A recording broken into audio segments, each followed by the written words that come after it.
Hello बच्चों, आज हम लोग पढ़ेंगे जयशंकर प्रसाद जी की कविता। यहाँ पर पुनर्मिलन। जयशंकर प्रसाद जी छायावाद के प्रमुख स्तंभ के रूप में जाने जाते हैं।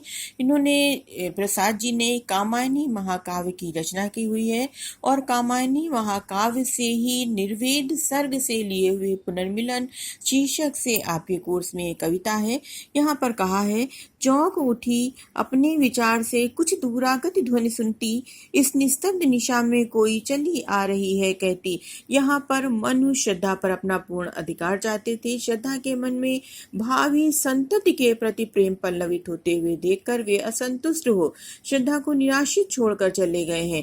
श्रद्धा जो है वो अपने पुत्र के साथ जीवन यापन कर रही थी।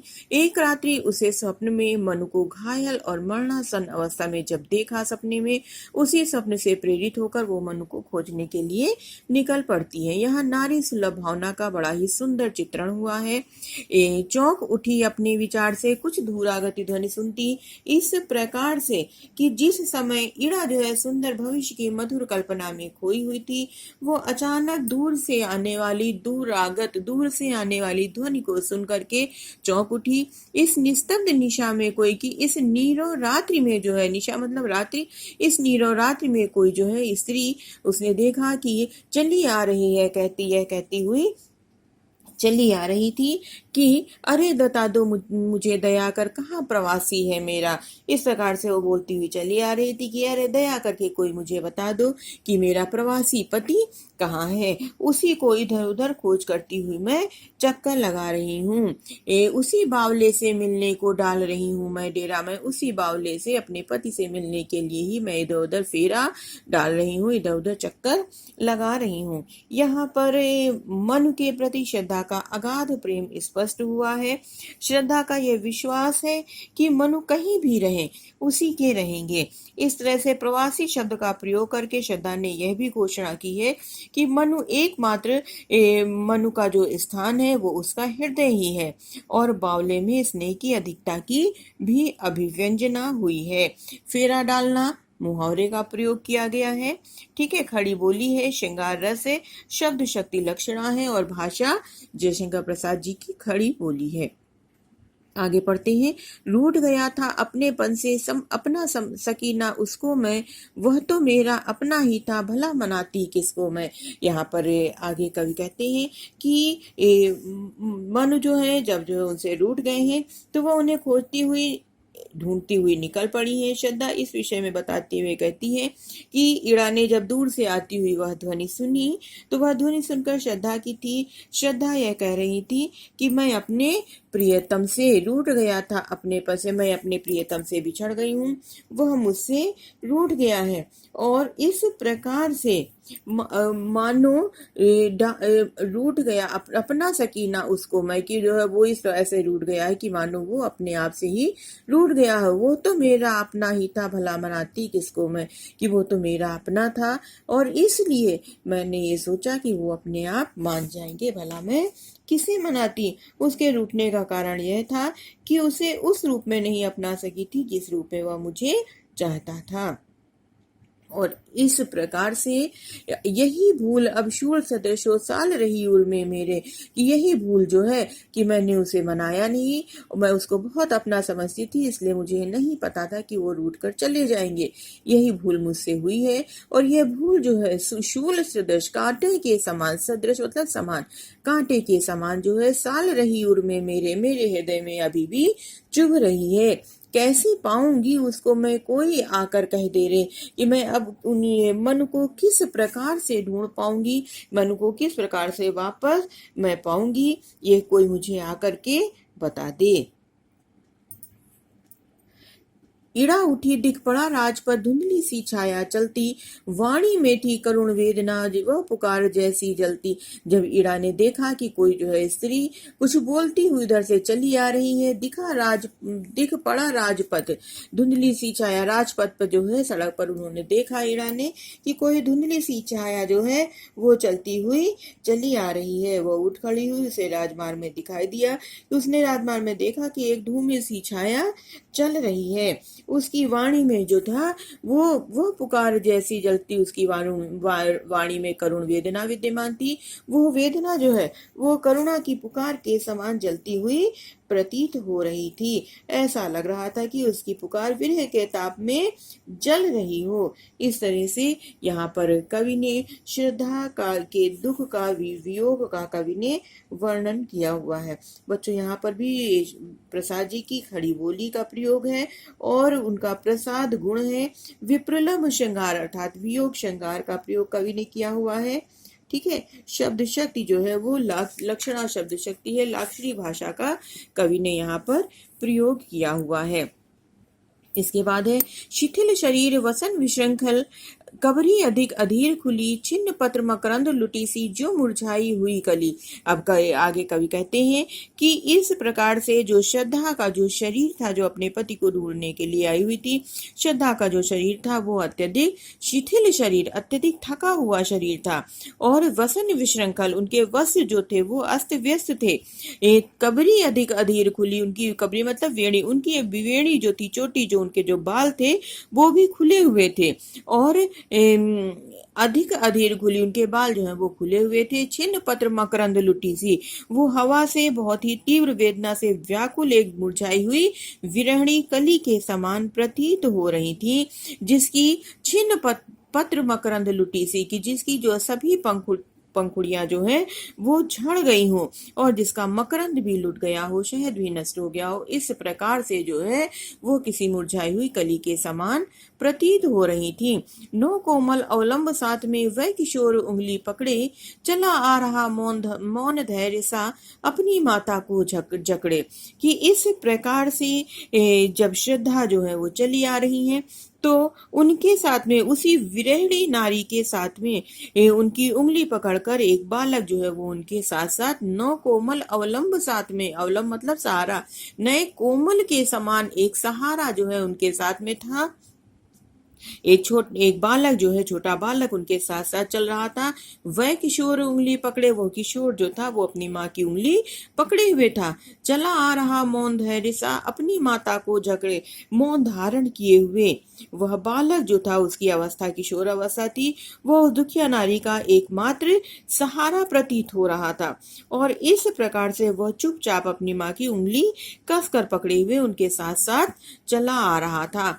थके हुए थे दुखी बटोही वे दोनों ही माँ बेटे, खोज रहे थे भूले मन को जो घायल होकर लेटे। वे दोनों माँ और बेटे जो हैं वो बड़े ही मौन, बड़े ही धैर्य के साथ साक्षात मूक हो करके वो जो है अपनी माँ के साथ में चल रहा था और शांतिपूर्ण और सहनशीलता की मूर्ति के समान प्रतीत हो रहा था।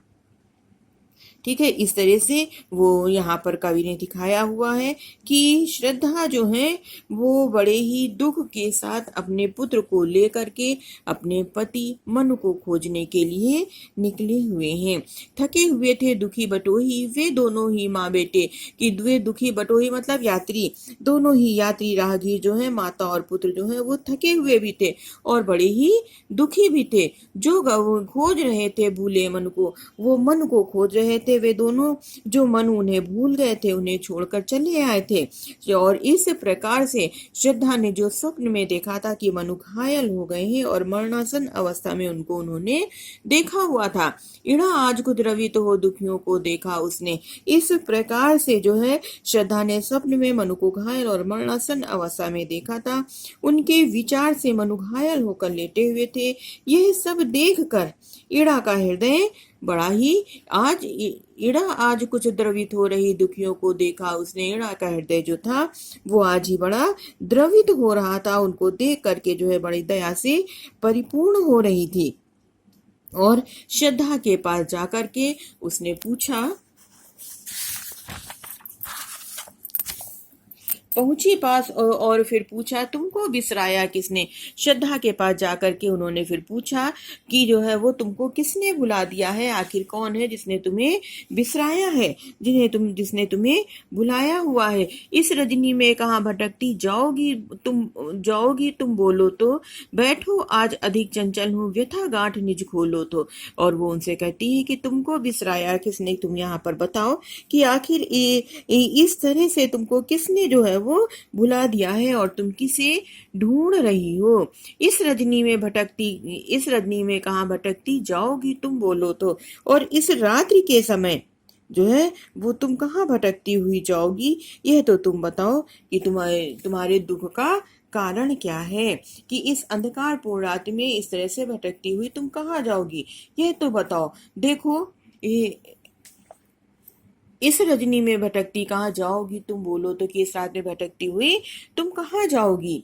बैठो आज अधिक चंचल हूँ व्यथा गांठ निज खोलो तो, कि तुम यहाँ पर बैठो, मैं आज अधिक बेचैन हूँ, इसलिए तुम मेरे पास बैठ करके अपनी वेदना का कारण मुझे बताओ। इस तरह से यहाँ पर श्रद्धा जो है जब वो बड़ी ही दुखी है तो इड़ा उनको मिलती है और उनके दुख का कारण उनसे जानना चाहती हैं। जीवन है तो कभी मिलन है, कट जाती दुख की रातें, श्रद्धा रुकी कुमार शांत था, मिलता है विश्राम यहीं। और इस तरह से इड़ा को देख करके श्रद्धा रुक गई, उसका पुत्र बहुत थक गया था। वे दोनों इतने थक गए थे कि इन्हें रुकते ही आराम मिलने लगा। कुछ विश्राम पाकर फिर इड़ा के साथ उस ओर चल पड़ी जिस ओर आग की लपटें दिखाई दे रही थीं। चली इड़ा के साथ जहां पर वही शिखा प्रज्वलित रही, कि वो इड़ा के साथ जो है आगे की ओर चल दी जहां वन की शिखा प्रज्वलित थी, जहां अग्नि की ज्वाला उन्हें दूर से दिखाई दे रही थी, ऐसी वो आगे की ओर चल पड़ती हैं। सहसा धधकी वेदी ज्वाला मंडप आलोकित करती, कामायनी देख पाई कुछ पहुंची उस तक डग भरती। और अचानक उसने देखा कि अचानक वेदी की अग्नि की ज्वाला तेजी से उठने लगी है, तेजी से जलने लगी है। जो ही अग्नि की लपट तेजी से उठी मंडप आलोकित करती, तेजी से उठी, वैसे ही त्यों ही वहां का मंडप जो था वो प्रकाशित हो उठा, आलोकित हो उठा। उसके प्रकाश में कामायनी देख पाई कुछ, उसके प्रकाश में कामायनी जो है, श्रद्धा जो है, उनको कुछ दिखाई दिया, उन्होंने देखा। वह पहुंची जब तक डग भरती, वह उन्होंने जो है देखा तो वह उसे देख करके पग बढ़ाती हुई उस ओर चल पड़ी। और वहीं मनु घायल सचमुच, तो क्या सच्चा स्वप्न रहा, और उन्होंने देखा कि वहां पर मनु सचमुच घायल अवस्था में पड़े हैं। उसे अपने स्वप्न पर विश्वास हो आया कि जो उनका स्वप्न था वो, इसका अर्थ है कि वो स्वप्न सच्चा था। आह प्राण प्रिय क्या यह तुम जो घुला हृदय बन नीर बहा, कि अरे प्रिय तुम यहाँ पर इस प्रकार पड़े हुए होगा। उन्होंने श्रद्धा ने जब मनु को ऐसी घायल अवस्था में देखा, यहाँ मनु वास्तव में घायल पड़े हैं, तो श्रद्धा मनु को देखकर कहने लगी, आह प्राणों से प्रिय तुम्हें यह क्या हो गया है, तुम किस अवस्था में यहाँ पर पड़े हुए हो। यह कहते हुए उसका हृदय जो था वो अत्यधिक द्रवित हो उठा, मानो उनका हृदय जो है वो आंसू बनकर बाहर बहने लगा हो। इड़ा चकित श्रद्धा आ बैठी, वह थी मनु को सहलाती, अनुलेपन सा मधुर स्पर्श था, व्यथा भला क्यों रह जाती। इस प्रकार से इड़ा जो थी वो आश्चर्यचकित हो रही थी और श्रद्धा आ बैठी, श्रद्धा वहां पर आकर के बैठ गई थी। वो थी मनु को सहलाती, वो मनु को सहला रही थी, अनुलेपन सा मधुर स्पर्श था। इस प्रकार से वहां पर जब जो है श्रद्धा आकर के बैठ गई और उनको श्रद्धा का जो कोमल स्पर्श था वो बड़े ही सुखद उपटन के समान प्रतीत हो रहा था। ऐसे कोमल स्पर्श को पाकर के मनु के शरीर में पीड़ा किस प्रकार से रह जाती, व्यथा भला क्यों रह जाती, पीड़ा किस प्रकार से रह जाती।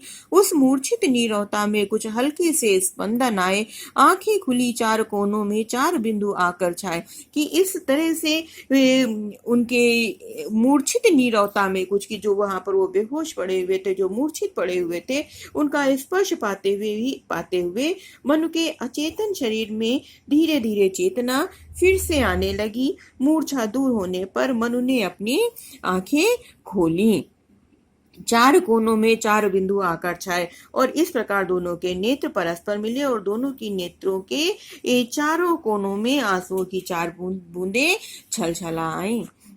उधर कुमार देखता ऊंचे मंदिर मंडप वेदी को, यह क्या है, यह सब क्या है, नया मनोहर कैसे ये लगते जी को।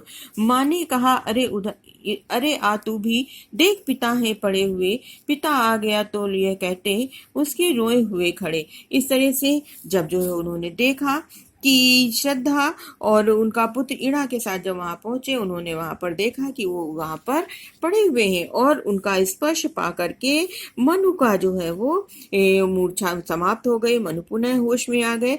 वहां पहुंचने पर उन्होंने देखा कि जो है एक जो मंदिर था, मंदिर में जो मंडप बना हुआ था वो सब आलोकित था, प्रकाशमान था। और इस प्रकार से वो सोचने लगा कि यह सब क्या है, यहाँ तो सभी वस्तुएं नई और सुंदर दिखाई दे रही हैं। उधर कुमार देखता ऊंचे, कुमार देखने लगा, बालक जो था वो उधर उधर देखने लगा कि ऐसा ऊंचा ऊंचा क्या बना है, मंदिर है, मंडप है, वेदी है, यह सब क्या है। उसके लिए ये सारी चीजें नई नई प्रतीत हो रही थी, उसके हृदय को नई नई लग रही थी, आकर्षित कर रही थी। तब भी उसकी माँ ने उसे बुलाया कि अरे आ तू भी देख, पिता पड़े हुए हैं, कि इधर आओ और देखो तुम्हारे पिता यहाँ पर घायल पड़े हुए हैं। तब बालक जो है वो चौंकता है, कहता है पिता आ गया लो। यह कहते उसके रोए खड़े हुए वो आकर के दौड़कर वहां पर आकर के खड़े हो गया। माँ जल्दी, कुछ प्यासे होंगे, क्या बैठी कर रही यहाँ। तब बालक जो अपनी माँ से कहता है कि जो है माँ, इन्हें जल दो, इन्हें प्यास लगी होगी, तुम यहाँ बैठी क्या कर रही हो, इन्हें थोड़ा पानी पिला दे। पता नहीं तू तब कब से यहाँ पर बैठी हुई क्या कर रही है। मुखर हो गया सूना मंडप, यह सजीवता रही कहाँ। आत्मीयता घुली उस घर में, छोटा सा परिवार बना। कि इस प्रकार से जो जहाँ शांत वातावरण था, सभी शांत पड़े हुए थे, कोई नीरवता छाई हुई थी, कोई वहां बोल नहीं रहा था। उस माँ बेटे की बातचीत में वहां का वातावरण जो था वो गूंजने लगा, सजीवता आ गई वहां पर, जो है वो सभी बोलने लगे, आवाज उत्पन्न हो गई। आत्मीयता घुली उस घर में, कि वहां बड़ा ही अपनापन छा गया, आत्मीयता आ गई, छाया एक मधुर स्वर उस पर श्रद्धा का संगीत बना। और इस तरह से वहां पर जो है मुखरता आ गई, सजीवता आ गई। और वैसी वेदी और वैसा मंडप अब कहाँ दिखाई देता है। कुछ ही क्षणों में वहां के कण कण में आत्मीयता का आभास होने लगा। और इस तरह से चारों ओर जो है वहां पर उन चारों का एक छोटा सा परिवार बन गया। तुरंत वहां पारिवारिक वातावरण बन गया और उस समय वहां ऐसा लगने लगा जैसे सुंदर और मधुर स्वर छा गए हों। श्रद्धा को तो यह सब संगीत जैसे मधुर और प्रिय लगने लगा। इस तरह से बच्चों यहाँ पर जो है वो वियोग श्रृंगार रस का वर्णन किया हुआ है। शब्द शक्ति, लक्षणा शब्द शक्ति का प्रयोग है, अनुप्रास अलंकार है और इस वाले लास्ट वाले पैराग्राफ में अद्भुत रस का भी कवि ने प्रयोग किया है, प्रसाद गुण है। ओके, थैंक यू बच्चों, बाय।